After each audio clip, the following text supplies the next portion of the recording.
வணக்கம். இப்பதிவினை முதற்தடவை பார்ப்பவர்கள் அல்லது ஏற்கனவே பார்க்கத் தவறியவர்கள் சப்ஸ்கிரைப் பண்ணி பார்க்கும்படி தயவுடன் கேட்டுக்கொள்கிறேன். அறிந்து கொள்வோம் நாட்டு வைத்தியம்.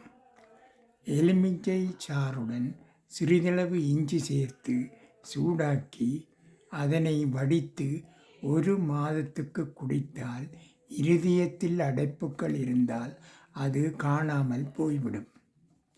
கல்லுப்பில் இரசாயனங்கள் சேர்க்கப்படாததால் பக்க விளைவுகள் ஏற்படாது. உடலை குறைப்பதற்கும் உடலுக்கு குளிர்ச்சியையும் தருகிறது. முருங்கைப்பூவை காய வைத்து பொடியாக்கி தேன் கலந்து பாவித்தால் வெள்ளெழுத்து மாறும். அத்துடன் வெண்படலமும் நீங்கும். நெல்லிக்காய் சாறு சர்க்கரை நோயை குணமாக்குகிறது. இரத்தத்தை சுத்திகரிக்கிறது. வெதுவெதுப்பான நீரில் எலுமிச்சையையும் தேனையும் கலந்து குடித்தால் எதிர்ப்பு சக்தி அதிகமாகும். சீரகத் தண்ணீர் செரிமானத்துக்கும் உப்புச்சத்தை குறைக்கவும் பயன்படுகிறது.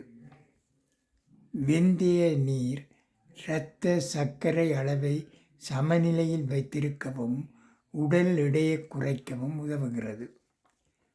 உடலை புத்துணர்ச்சியுடன் வைத்திருக்க கிரீன் டீ பயன்படுகிறது. ஊற வைத்த பாதாம் நீர் ஆரோக்கியத்திற்கும் ஆற்றலுக்கும் நல்லது. பேரீச்சம்பழம் இரும்பு சத்து அதிகரிக்கும். செரிமானம் மேம்படும். இதய ஆரோக்கியம், எலும்பு வலுவடையும். சருமம், மூளை நன்றாக செயற்படும்.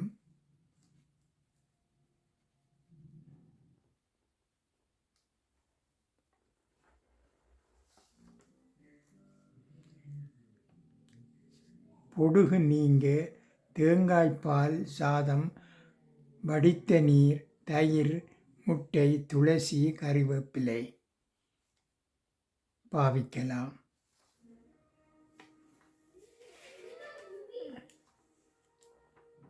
முளைகட்டிய பச்சைப்பயிறு நார்ச்சத்து நிறைந்தது, குறைந்த கலோரி உடையது, சிறந்த ஆரோக்கிய உணவு.